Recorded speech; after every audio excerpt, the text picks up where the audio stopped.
This story is about why it's important to clear your cookies on your computer, because we've recently done a story in the Philippines and this was recommended to me. But here's the thing. I do fucking clear my cookies. I just don't understand how they keep... Do you know how I clear my cookies? Eat them?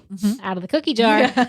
I just do not understand. I use a VPN as well, but somehow I'm getting recommendations that are tailored to me. But don't you think it's like storing your posts? Like if you're visiting your own post about it, that might do it. Maybe. So Google is seeing that I mean, it's also listening to what we're saying right now. No, I'm literally, guys, I use a VPN and clear my cookies. So there's something else that they're doing. Yeah, maybe they got a tracker on my site or whatever, and they see that, I'm looking at this. Yeah. Because I'm not just talking about true crime. I'm talking about like tailored recommendations for products. Yeah. But it's like, how are they doing it if I'm being proactive? And, how are they still getting through? It's crazy. It's everywhere. Yeah. Big Brother is everywhere. All right, so check it out. This is where we're going to tonight. This is Magsaysay Drive. We are in the hustle and bustle of the Philippines. This is the Philippines, yeah. I love Filipino people, as persons. They're really nice. They are. And they're very hard workers. That is true. And you know what's great about them? So this sounds fucked up, but I know. See, most companies hire either someone from India or the Philippines. They're about the same rate, which is literally cheap and nothing, but you get the advantage of the Filipinos speaking English. So there's no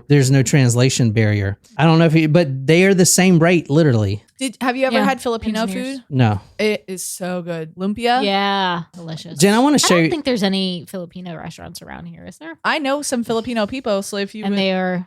Well, they do have a food truck. Lumpia. That's right. Yeah. Jen, I want to show you this. This is weird. All right, number one, look at this crazy ass taxi. Oh shit, these are Mercedes? Wow. Those are cool. Yeah, those are really cool. Derek boy. Those are cool. So we're in Olongapo in the Philippines. This is the city here, but look at this.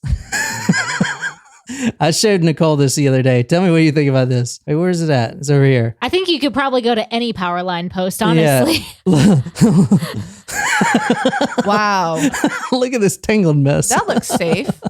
I mean, can you imagine seeing that over here? That would you would never see this over here in America. There's no effing way. Like, look at this shit. I mean, look, there's just lines hanging down. Like, what are these for? They're just like hanging down. Like, how do you even know what's what? You don't. Holy tits. Anyway, so tonight we are going to October 11th, 2014. And this case is recommended to me because of the search history and stuff like that. But still, I don't think anyone's covered it. And as Nicole said last week, like, I do take on cases that no one wants to touch. And which is why I get like in trouble a lot, I guess. But because he just does not give a shit. I don't give a shit, and I'll be the first to admit I'm fucking ignorant and shit, and I say stupid shit. I'll be the first to admit that, but guess what? At least I fucking admit it. You know what I'm saying? That's true. Self-awareness is important. It's like all these other true crime podcasts, like, oh, we're just doing this for the victims, Oh yeah, well, why don't you take all your ads off your podcast, not make any money? Tonight we are going to the Philippines, Olongapo, and we're actually going to a specific nightclub. It's not open anymore, but the sign is still there. The nightclub is above the OBGYN. Oh, so like, if you all your needs and if you go out one night and then you're out all morning and you're like, you know what, I can't find my keys, and then and I need a pap smear. Is that where you're going with? I don't know where I was going. I can't find my keys and I need a pap smear, so fuck. Anyway, tonight we're going to Ambiance nightclub. So this is a top floor nightclub. It's no longer open. If you look on Google Maps, no longer open, but at the time it was 2014. I don't think it closed because of this story, but I doubt it closed because of this story. But this is where we're going, Ambiance. We're going to 11:10 p.m. at night. Tonight we're talking about a female that was there in the bar. Her name is Jennifer Laude. Have you heard that name? No. I doubt you have, because like I said, this is a story that's not really well known, but this is what she looks like if you want to describe her. Young. I said I think she looks like a model. Yeah. And I can't tell, like, it doesn't. I don't think she's naked. She's not nude maybe here. Not. Oh, I mean, maybe that's a bikini string like top. I was thinking that was a necklace before. Because there's like prayer hands behind her. Yeah. So why would she be nude? I don't know. Maybe that's not a real background. Who knows? Well, yeah, obviously she's not floating in the sky above the clouds. Yeah, so why would the praying hands be real? She was at the Ambiance Bar. It's a disco bar on October 11th, 2014. She was there at 11:10 p.m. and the time here is kind of important. But she is known as a Pocahontas. Do you want to take a guess what a Pocahontas is, Jen? Yes, someone from another country came to court her, and she was taken back. That's an interesting, actually, idea. It's a great guess. Yeah. It's not correct, but it's still a good guess. Oh, wow. You never compliment my guesses. So a Pocahontas, and this is a derogatory term for a Filipina female who is a slut. That is what Pocahontas stands for. The term is a Tagalog term, which is a language there for poke, which literally translates to slut. So that is what a Pocahontas is. I don't like that. So basically, she's a sex worker. All right, she's a prostitute. Okay. So she's working, and the reason that prostitution is so rampant and accepted there is because the U.S. has a really big presence there as far as the military, and the reason why, which we'll kind of talk about, is because we're allied with the Philippines. So when China tries to take over, like we have some Asian allies. Does that make sense? Mm-hmm. I mean, that's the reason why. Let's be honest. They won't admit it, but we all know. Well, especially after that whole, World War II thing. Yeah. We want to leave ourselves exposed. Yeah. Yeah, exactly. That's what we tell ourselves. So let me show you like this inside of the club because it actually looks really freaking cool, like seeing inside this damn thing. So I'm putting all these photos on talkmore.com. You definitely want to see what the victim here looks like, and you want to see some of the other photos. We do have the death photo of her, and is very weird looking, but you definitely want to go there and check it out. But I want to show you the inside of the club right now. I'm trying to pull it up. And one of the main sources I used was from a Vice article. This is inside the nightclub. Pretty cool, eh? Ooh. So you're walking up these stairs. Now she, and her name was Jennifer Laude, she is standing on top of the stairs. There's two other females with her at the time, her friends and roommates. They're at the top of the stairs. They're there to accept offers for sex. That's why they stand on top of the nightclub. And it was really accepted there. So that's what she's doing. Mm-hmm. And a man walks up the stairs. And let me show you this man right quick. Here is the man that walks up the stairs to meet her. If you want to describe this guy. He looks either American or European. He's actually from your city, right? Yeah. New Bedford. No way. Yeah, he's a New Bedford, Massachusetts man. Okay. What's his name? Well, I'm not saying he's a killer or anything. I'm just saying like this who meets Jennifer tonight. Oh, okay. Well, interesting. I'll reserve my opinion for later. And also, if you look behind here, you see a boxing ring. So this is a young man. And I don't know how old he is here, but when he met Jennifer Laude that night, he was 19 years old. He's also wearing a specific type of shirt. You want to take a guess what he's wearing? An Army PT shirt? No, it's a marine green shirt. I said the same thing. Don't worry. They're different, y'all. Well, it's all army green to me. I don't know. Like an olivey green. I don't know what the difference is. Well, I guess I don't know. Yeah, let me show you. I wanted to show you like the difference. The different There's shades greens. of green. It is for real. No, I believe it. Yeah, it is. All right. Anyway, so because you don't want to be like mistaken for another branch. You all have different colors. So Joseph Pemberton, he's a U.S. Marine, private first class. Joseph Pemberton, 19. He was there with all of his other Marine friends and Navy friends. They were doing a joint exercise, which is really prevalent from the U.S. We always send our ships there, whatever. So he's on shore leave. He has to be back on the ship by midnight, right? And it's already 11:10, 2014. Okay. So, and we'll talk a little bit more about him later. But he is the one that meets Jennifer Laude that night, and we can see a photo of them actually going up those same stairs that you just saw. So this is him walking up the stairs with her. So you see it's the same room. That's him right here. Now he is a professional boxer, or at least that's what they said. He's only 19, so I guess you know, he made money as a boxer before he joined the Marines, I guess. So anyway, he meets Jennifer. So Joseph meets Jennifer and they start to arrange a payment for sex, which is normal. And she never goes alone. She always travels with her two friends. One of them's name is Barbie. They always travel together because number one, they don't want to get, you know, if one goes alone, they may get raped or whatever. And number two, they just travel in packs. And it's not just Americans that come down here. It's people guys from all over. Mm-hmm. Like you have Chinese, Korean, Canadians, all kinds of people come in and they use the services of these women, right? Barbie Gilviro said, she never went with a guy alone. She always asked one of us to come with her so we knew where she was. Yeah, so they go and they rent a local motel, room number 1, which is right behind the receptionist desk, a motel called the Cell Zone, which I think is like a cell phone zone, and they just had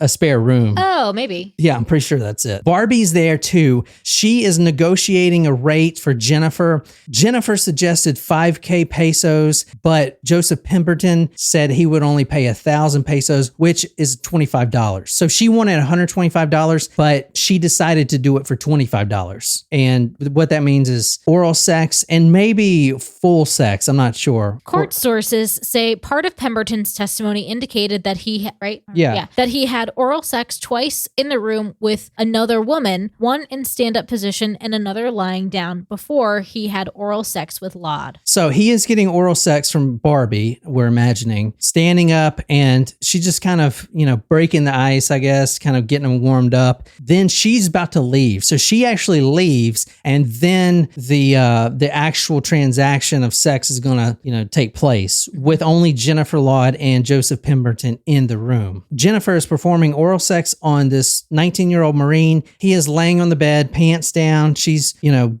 performing this service for him, and his hands start to wander around, and he puts his hands like in between her legs. Jennifer Laude had been performing oral sex on Pemberton when he suddenly felt a penis when he put his hand between Laude's legs. So this is why you clear your cookies. Yes, clear these cookies. All right, this is a murder podcast, Jim. What do you think happens here? I mean, take a wild guess. You think he's okay with this? Probably not. Okay. Jennifer Laude was Jeffrey, but now she's Jennifer. She still has a penis, though. I don't know what that would mean. You could be transgender without receiving a surgery. Okay, yeah, that's her. And this is important, but she didn't have breast implants. Okay. Or no, she did have breast implants. She did have breast implants. Yes. Yeah, she did have breast implants.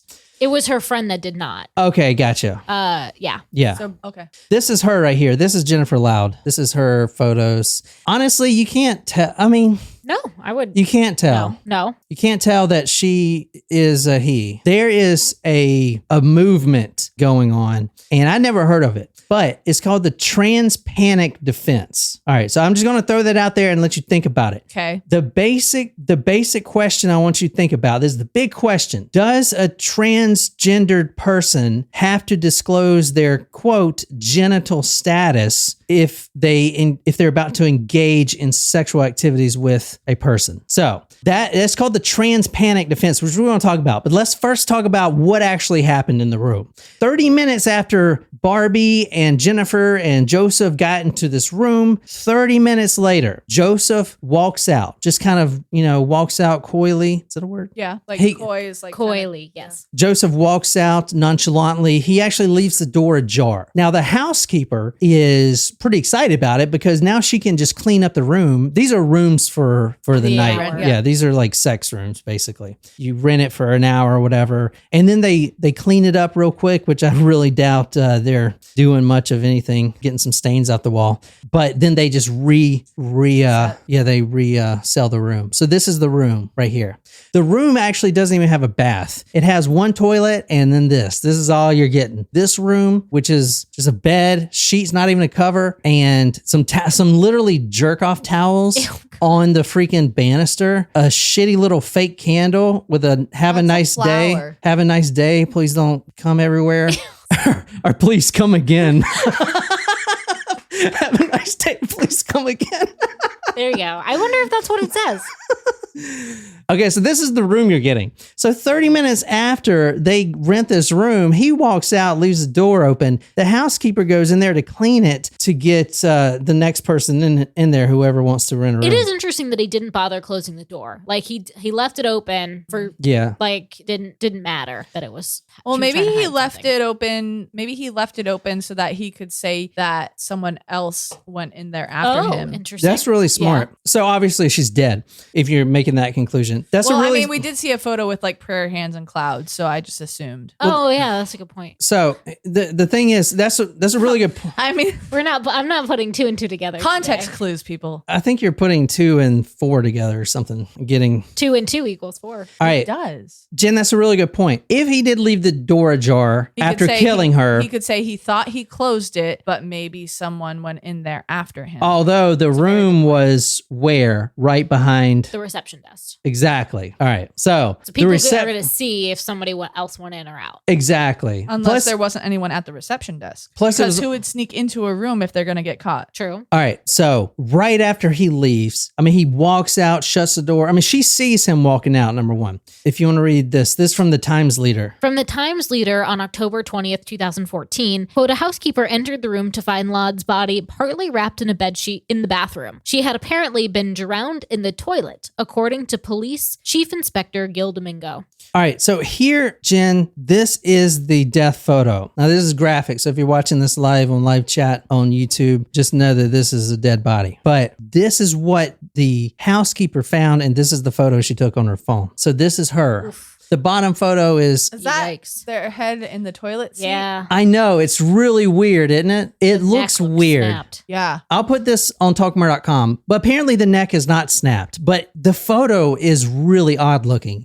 It looks like her neck is elongated, but you see her hair, like this black stuff, that's her hair. You see the hair coming out of the bowl? Unless that's her face right there and the hair is just on the side and you can't see the ear, it's pixelated. Like, is her head face down or is her head to that's the back of her neck. You can't, or is it the side of her face, but you can't see the ear? Is there? So this is her shoulder here. Yeah. So maybe her head's like this. Could be. You can't really tell. Yeah. Okay. I see. So this is her face, but it's too pixelated to tell. Yeah. Okay. And this is her ear. Yeah. I can kind of see the ear. Oh yeah.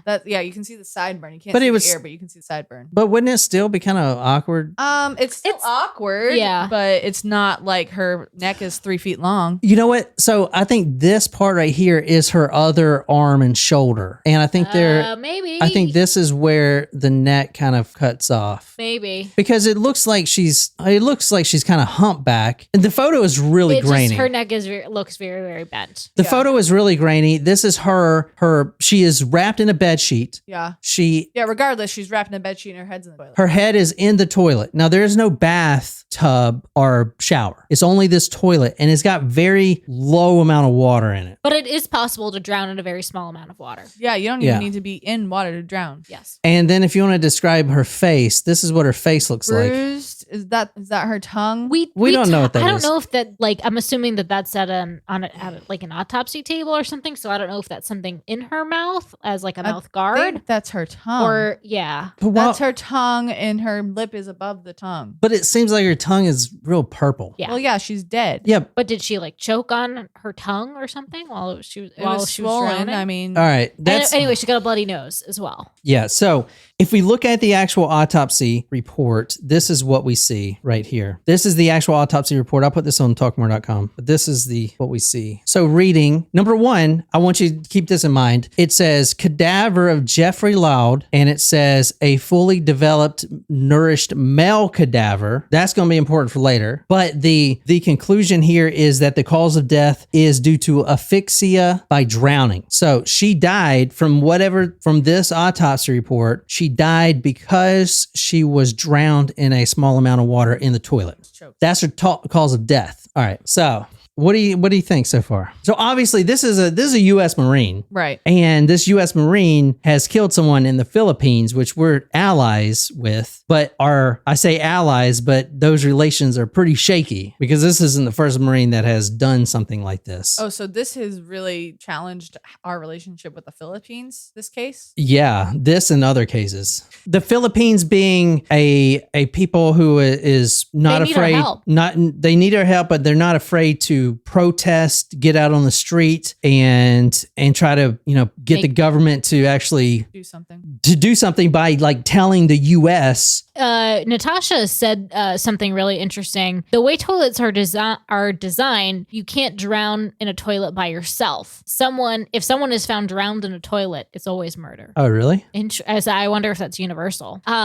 Maybe with modern toilets, because I feel like toilets used to use a lot more water. Does anyone want to take a guess at how many liters a toilet uses per flush? How much? I don't know. 3.8. Huh? How many liters are in a 20 liters, Jen? Jesus Christ, you trying to just destroy the planet? That would be 4 gallons of flush, Jen.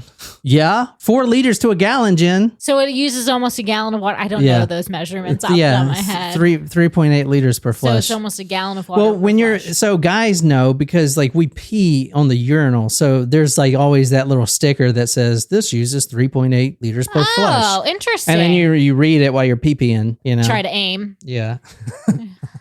That's interesting. Jen's flushing the toilet with like 7 gallons. So let's talk about the confrontation. This is what happened inside the hotel. Now, we're going to present this story like Joseph Pemberton, the Marine, said it was, because honestly, at the end of the day, we have to take his word for it because he's the only one that made it out alive, I guess. You know what I'm saying? She can't really explain what happened to her. I wonder if any of my friends know him. It's possible. Maybe. He's from New Bedford, Massachusetts, not Iowa, because there's 2 New Bedfords. New Bedford, Massachusetts. All right. Upon discovering her penis, Jennifer Laude's penis, so Joseph was getting oral sex. He already had oral sex from a transgendered woman. Did he know? No, he did not know. Okay. So he's already had it with 2 transgendered women. He's received oral sex from 2, yeah. Exactly. Now he's laying on the bed and getting it again from Jennifer Laude, and then he finds that she has a penis. So in his mind, hey, there's a dude going down on me, and this isn't cool. So immediately he pushes her off the bed, which I think was more of a like, get off me type of thing. Yeah. And then according to him, she gets up from the floor and starts running over and trying to slap him, hit him, punch him, all this other stuff. That's when he puts her in a chokehold. He is a boxer. So he puts her in a chokehold like from behind and quote, until she stopped moving. Then he leaves the room. That's what he first said. But she was found in a toilet. So he goes back and says, well, I choked her out. And then I took her to the bathroom, but found there was no shower or whatever. So I tried to splash some toilet water on her to make sure she was alive. I found out she was still breathing. So then I just left. All right. He gets back to the ship and they get in trouble. So he was out with a couple friends. He gets back to the ship. The friends were looking for him. They're all late. He gets back at 12:15, 12:20. Doesn't say anything about it. Gets chewed out. And then when he's going to bed, he pulls a friend to the side and says the following. This friend's name is Jaron Rose. He had to testify on this case. Pemberton says the following, quote, I think I killed a he/she. So he/she. He's talking in private to this friend. He says, quote, I think I killed a he/she. And then he says that he killed her, or he thinks he killed her when, quote, he saw that it, end quote, had a dick. So it, he got angry and choked, quote, it, end quote, from behind. So. From The Guardian, August 2015, while in bed, Pemberton discovered that Laude was a transgender woman and pushed her away, causing her to fall off the bed. Laude allegedly slapped him hard and was about to hit him again, prompting Pemberton to punch Laude. All right, so what do you think? He said he tried to revive her, saw that she was breathing, and left the room. Evidence, there were condoms in the bathroom. An expert witness, Derek Dorian, testified that the fingerprints did match his, so we know it's him. There was also lubricant in the room that matched what it was on his penile shaft. So they know it was him. No one else came in type of thing. Let's talk about this guy, Joseph Pemberton, Marine. Just real quick, we'll go over kind of his background. This is obviously him being arrested. He is from New Bedford, Massachusetts. He was on shore leave, 19 years old. He was aboard the ship USS Peleliu. He is an anti-tank missileman, 2nd Bat, 9th Marines. So Jennifer Laude, let's talk about Jennifer Laude real quick, just going over her real quick. Her former name is Jeffrey. She's a bakla, which is considered a third gender. The Philippines don't consider transgendered people a thing. All right, you saw the autopsy report, male cadaver, yada, yada. They don't actually consider transgender people as a real thing. They consider what is called a bakla, which is B-A-K-L-A. B-A stands for a babe, which means woman. La, which is the last part of the word, stands for man. And then the K in the middle, bakla, literally means a connection between. So, but this term is more from what I found out from actually listening to videos of baklas explaining their status. They're more considered to be like what we consider a tomboy to be over here. And that's because the Philippines do not want to consider a transgender person. You know, they will not. It's like not very accepting type. Is not accepting. So they'll consider her more as a gay man. So to them, Jennifer or Jeffrey was a gay man. That's how they consider her. Would it be more a consideration as like a drag queen type thing? Like they have another identity as the female? I'm talking about for maybe legalese purposes, like on their documentations. So that's interesting. They're not going to put, if you're transgendered over here, would you put female or? Well, if you go through the whole process, you would identify as yeah, that's not going to happen over there, or either female. So that's not going to happen. On the documentation over there, it's still male. So you're given an assigned gender at birth. Mm-hmm. You got a penis, you're a man, and it's going to stay that way even if you change your name. Got it. See, there is a country, and I don't know if it's the Philippines. There's a country where being transgender, and it might be the Philippines, but it's part of the culture. That's Taiwan. I think there are a couple. Are you thinking of Samoa? I'm not sure, but it's widely accepted. That's Taiwan. We've done that story. Maybe. What do you mean maybe? No, I think there's a couple of countries where it is. All right, we're not going to go over much of her background because it would get too long, but she was engaged to a German man who came over, and I'm not going to get into all that. I'll do a write-up and put it on the website, but you want to know all about the background. But this isn't the first time that Jennifer Laude has done this specifically. Okay. So that's why I told you to think of the trans panic. And the trans panic, I'm just going to read this. This is from one of this LGBTQ+. You could say the alphabet mafia. Well, I think of it like, so it's easy to remember if you think like large BLT. So LGBLT.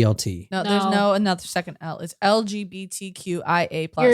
You're thinking to help you remember is not correct. Just defer to me. LGBTQIA+. But I mean, I'm proud of you for trying to like come up with something to help you remember it, but that wasn't it. Large BLT, supersize, please. That's actually clever. But this community, this is from a website from them, so this is very biased, obviously. But they say that the trans panic defense, and I want to say the Vice article that I put a lot of this from, the woman is, our man is transgendered as well, so that is a very biased article as well.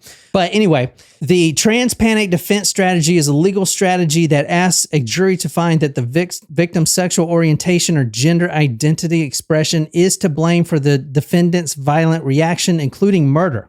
So what it's trying to say is he got away with murder because he didn't know that she was a man, and then he was put in some kind of temporary insanity, and he didn't really have control of what he was doing. All right. I think the difference is it wasn't disclosed. Like it wasn't disclosed. He knew in advance and was doing something specifically, I think, hateful as a retaliation of that. It was a surprise he was not expecting and caused a reaction, I think, similar to like a crime of passion. When a person uses the panic defense, they are claiming that a victim's sexual orientation or gender identity not only explains but excuses a loss of self-control. But what the trans panic defense actually is trying to make it a requirement for a transgendered person to have to disclose that information. So, hey, and I think the same thing is with AIDS. I brought this up last time. If I have AIDS, I can't just have sex with you and not tell you. Like, I think it's illegal to do that. I think somebody did confirm it is. Yeah. I'm basically giving you a fucking death sentence. If you're not using protection. Yeah. But I mean, like, I think you have to disclose it either way. You should be able to. Condoms break all the fucking time. Yeah. You know what the fuck? Like, you're going to give someone AIDS? Like,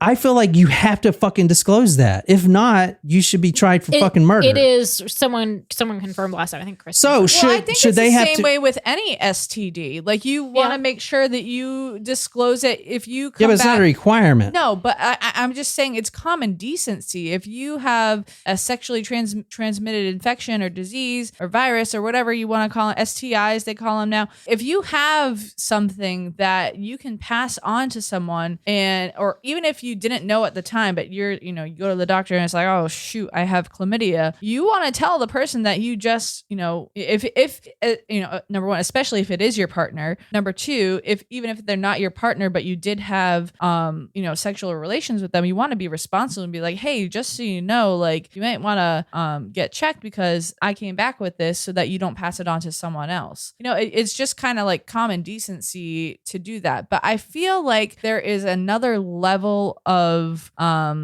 there's another level, another layer to the trans panic defense, because it's not like you're necessarily passing on an STI to someone. No, it's not. The trans panic defense is nothing to do with it. No. Let me finish. Because, all right, so let's say, all right, we're talking about disclosing whether or not you have an STI. That's one thing. That is not the same. Let me clarify. That is not the same as declaring you are a transgendered person. But I think that the extra layer comes from transgendered people are trying to, and I'm not transgendered, so I can't speak for the transgendered community. However, what I can kind of gauge is like, if you are a transgendered person, before you transition, you are not happy with your identity. You feel like you don't identify as your sex assigned at birth.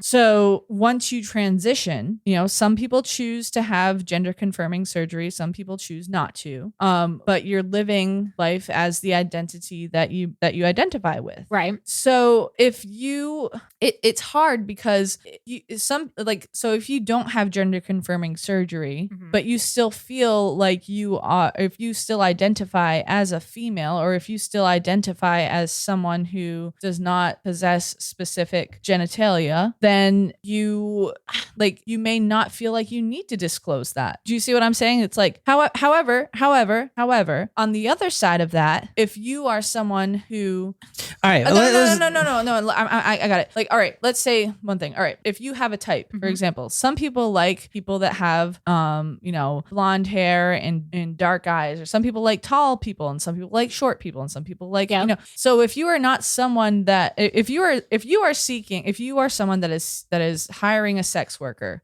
and you want to have penetrative sex, if you are looking to have vaginal sex, and the person that is offering you sex does not have a vagina, but poses as someone that does, that's false advertisement. But if the agreement was not for vaginal sex, and if it was for oral sex only, and then it moved along, it's still false advertising. I don't want some dude sucking my wings. Like I would fucking be pissed. Well, legally speaking, they're not a male, but legally speaking, they are. It's different in the Philippines. I'm just trying to be. Dude, PC. You got a fucking dick. You're a male. You're not gonna suck my dick. You know what I'm saying? Like, dude, I would fucking flip. But you were enticed enough, because I thought it was a chick. I thought it was a girl. The same thing with him. He thought it was a girl. He would not get oral sex from two guys.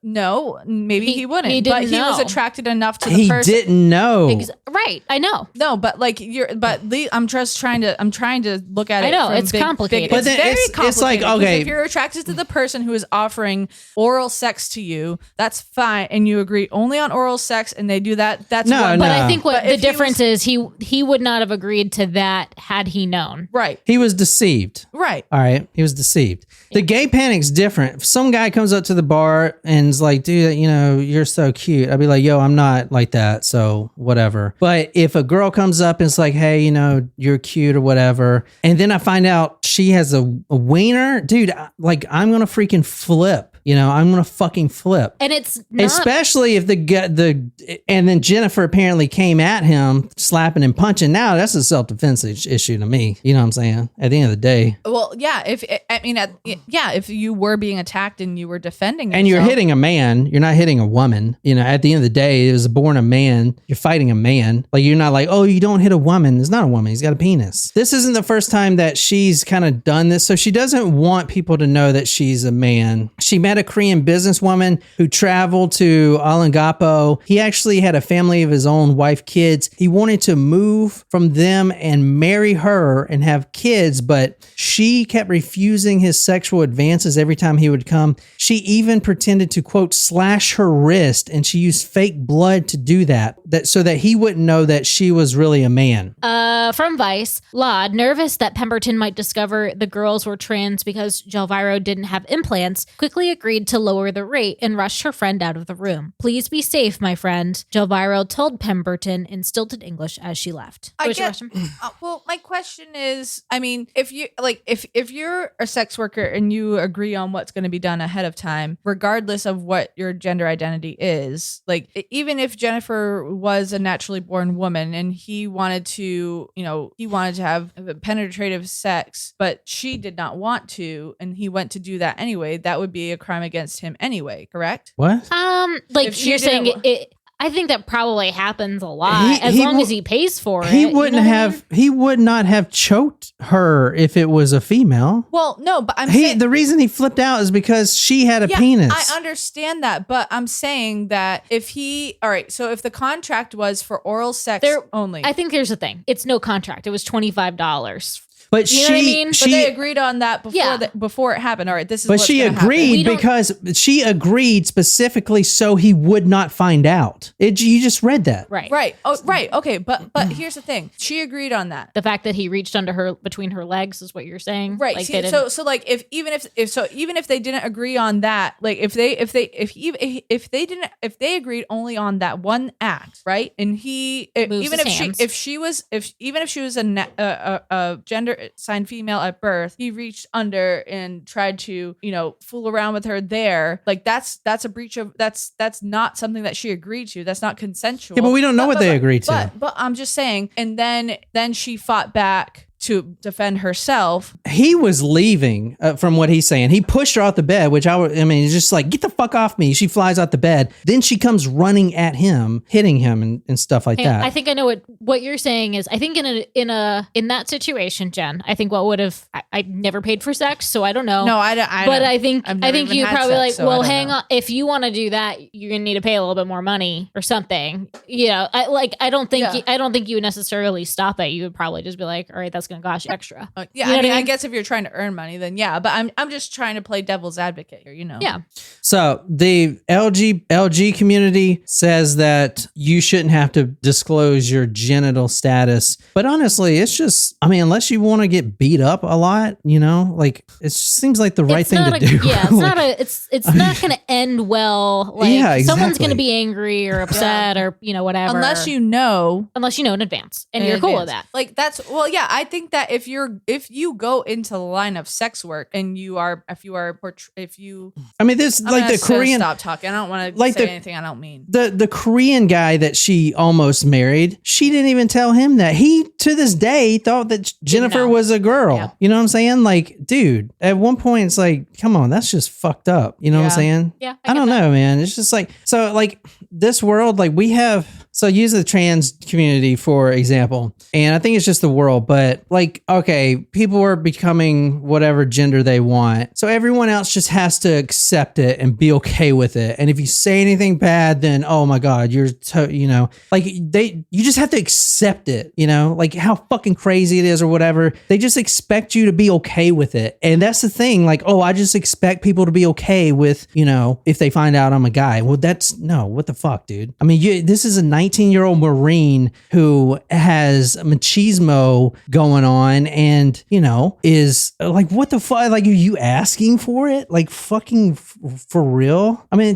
I understand. What do you you're saying. expect? No, I It's, get what it's you're different. saying. It's different to accept like that someone can do it like what they want to do. It's not harming them, but when it's coming to like a personal sexual experience that you didn't expect to happen, right? That's Which that goes does back to what I was saying. Like if you impact.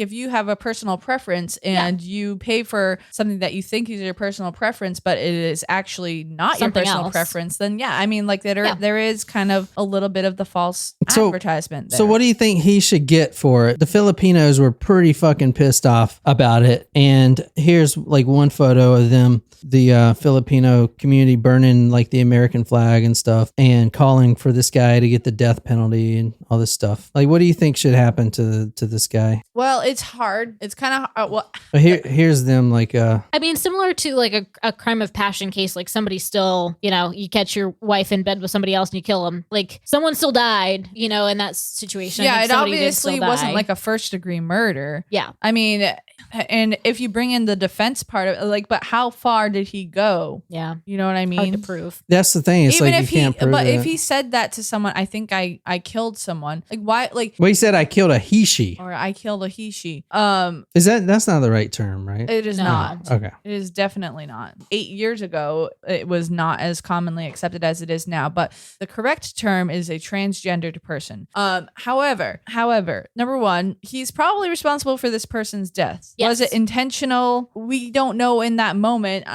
Especially if the person was coming at him and he was defending himself. But how far did he go to cause harm to that person? Is the question, really. If he thought for a moment that, or if he knew for a moment that he killed someone, he should have reported it. Yeah. He should have reported it. You're accountable. You're accountable for that person's death. And Well, it was so he got back to the ship late. He went to sleep. This was 30 minutes later. And then in the middle of the night, they got him. So It was quick. it was real quick. Yeah. They pulled him off the ship literally like at 2 a.m. that morning. So the only person he really talked to is his friend and, his. well, he had time to tell an authority I'm or to just call saying. 911. I mean, Jeez. I think he still killed somebody, even if it was accidental. And so I think like, So there's a treaty that we have called the VFA, which stands for Visiting Forces Agreement. It basically, this is what it is. I'm just saying it. America's fucking huge and fucking powerful. So when we go to the Philippines, we make them agree to this thing called the VFA that says if something happens, like, I don't know, one of our Marines chokes out your transgendered sex worker, then you can't just take him and try him in your penal system. He belongs to us because he's in the military visiting forces, you know what I'm saying? So, and that's an agreement. So a lot of Filipinos are really pissed about it because they knew that America was going to use that. For instance, like when he's awaiting trial, instead of being in a Filipino prison where there's like no electricity and it's like 100 degrees and diseases and all kinds of shit, he was kept on base in an air-conditioned shipping container with guards posted type of shit. You know what I'm saying? Like that's part of the VFA agreement. Like we can do that type of shit. And at the end of the day, we use it since America is so big and great. We can kind of bully some things. You know what I'm saying? Because at the end of the day, the government doesn't want us not to be there. They don't want to piss us off too much. So if all the Filipinos are like, yeah, fuck this, burn the American flag or whatever, they don't want us to leave. yeah. Well, what about this? What about this? Because they're not going to get invaded by another country if we have our battleships on. Here's a thought. Yes, you should. Well, it's kind of like a compromise, right? What if, and I'm not a lawmaker, so me saying this on this podcast is not going to do anything. However, it's a thought. What if, like, in that contract, for the remainder of the time that your tour is in that country, you're under their law. You're tried in that country, or even you're tried in that country. You get your sentence based on what the country you're in deems appropriate, even if it's served in America, because you. But this is just for military. I know. So you're a part. So if you're in the military, you're not a part of America per se. You're a part of the American forces, the military forces. Were you going to say they should serve time within the country's prison. Or just like they should be tried by the country, whether that be. But that country's going to tear his ass alive, which is why we had I would say you're going to get bias either way. You're going to get extreme bias. Yeah. I mean, yeah, exactly. But even from the American side, you're going to get the bias of doing whatever it takes to protect your asset, your soldier. So, but I'm not saying that that's a bad thing. I think I don't think it's a bad law, but I do think it's like meant to protect the soldier. Yeah. But good or bad. But that's if you're out there, like, all right, let's say this was not a one and done. Okay. Let's say he went on a killing spree or something. Well, that happened in Afghanistan, actually really close to where I was in Kandahar. Some guy, I think it was from the 10th Mountain Division. At night, he went into a village with his M4 and just started killing women and children in the village. So we used the VFA law. You don't want to get, the guy would being tried in Afghanistan, he would have got beheaded. Right. You know what I'm saying? Like, okay. I know, but what would America think about that? Oh, you're going to let this soldier that's been protecting our country get beheaded by them old Arabs? He goes to prison. You know what I'm saying? So he spends, I don't know, I guess he's still in prison. I doubt it. But in Leavenworth. I don't know. That's a war crime issue. Mm-hmm. Yeah, but he's in prison in Leavenworth. Yeah. You know. Probably, that's tough. Forever. Yeah, I don't know. But I doubt maybe when I'm sober. I doubt he's even in prison anymore. The only thing I can think of is podcast ideas. Do you remember the guy? It's not a conspiracy, but so you guys don't hear about all the military murders. There's number one, what's going on that doesn't make the news. A special forces soldier in Fort Bragg murdered a Delta Force soldier. What? And because there was like cheating wives involved. Oh boy. None of the media touched it. None of them wanted to get into that. Let's do that one. Oh, I don't think Fuck no, dude. I'm too fucking close to that shit. No, fuck that. Dude, fuck that. That's the one thing John won't do. You're talking about protection from the highest level of government when you're talking about. Let's talk about it after we are not on the podcast then, because I am intrigued. And that was going on. Another one, remember the Navy SEAL? He was a captain that beheaded the guy, beheaded this Taliban member, and did like an Instagram photo of his head. Oh no, like holding his head. No, I don't remember that. Well, he's acquitted. Trump acquitted him. I don't think he should have. That sounds about right. I don't think but shit like that you don't hear of. No. But that guy was a decorated soldier, you know? And over there, man, you see that shit all the time. They do that to us. Like, why can't we do that to them every once in a while? Two wrongs don't make a right. Exactly. Anyway, so his sentence. Yeah, so he got sentenced to initially 12 years in prison. So the prison would be served at the military base, American-run military base in the Philippines. So he's technically still in the Philippines. And it was basically him isolated. And it probably was pretty cush. I'm not going to lie. It was a shipping container. It was a shipping container. He probably had all the amenities, which, or whatever. He still got his pay, $2,300 a month, which equaled $160,000 when he got out. $2,300 a month. And he was actually fully pardoned by Rodrigo, the president, Duterte. And he served less than 6 years, so he's out. I don't know I doubt he's still in the military. Yeah. If there was a way to prove that, like he had wounds or something like that would definitely make they didn't check the wounds. I know. Like if that was there, I would definitely be leaning more towards I think some prison time is appropriate. Yeah, you need to. It's most likely. But the Filipinos are pissed at this. They're pissed at us. But at the end of the day, what I want to say is, your president gave him a full pardon. Yeah. So don't be pissed at us. Even though, let's pull back the curtains a little bit. Why did he give us a pardon? Well, because he doesn't want to upset the big angry dog. You know what I'm saying? Yeah.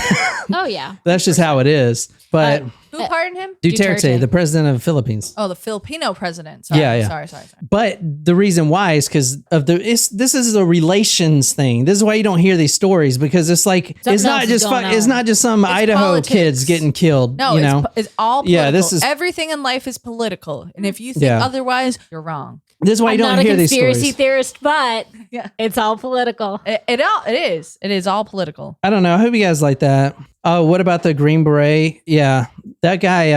There's a lot of Green Berets that get in trouble. Remember, the guy the mountain guy. What was that guy's name?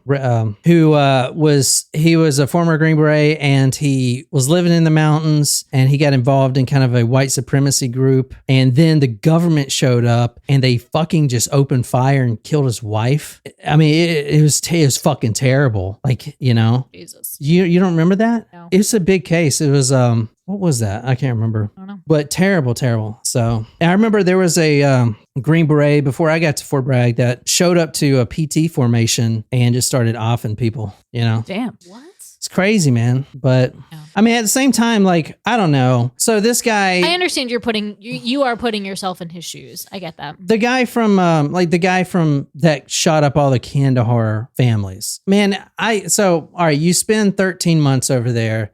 They're constantly fucking attacking you, right? Not the people. And if you're on a big base like he was, you don't really see the inner working. So like I was in a village. So the people I was with, they were so happy that we were there because they weren't trying to kill us. They loved us, Right. you know? But the Taliban, if you're on a big base and you're constantly getting mortared and shit like that, you just think the whole country's out to get you type of shit. Yeah. You know what I'm saying? Most of the guys over there, like the regular people, don't even know what the fuck America is. They never even seen a fucking map. They don't have Twitter. They don't have internet. Like there were some people that we actually went to this village that no one has ever been in since the Soviets, which was in the 70s. And they thought we were the fucking Soviets coming They're like, back. you're back. Hey. They were like, what the fuck? What about 9/11? They're like, what? What is that? I don't know that guy. What happened? Crazy. Like they have no fucking clue. And that's the majority of them, you know, because Afghanistan is literally nothing but a big fucking desert and mountains, you know? So like the majority of the people are just fucking farmers. They don't give a shit. Yeah. They don't know what the world looks like. They've never seen a map. They just know that they grow this and they eat this. It's Yeah. fucking crazy. That's the people I wanted to protect, you know, because the Taliban comes in there and they fucking rape their wives and shit like that.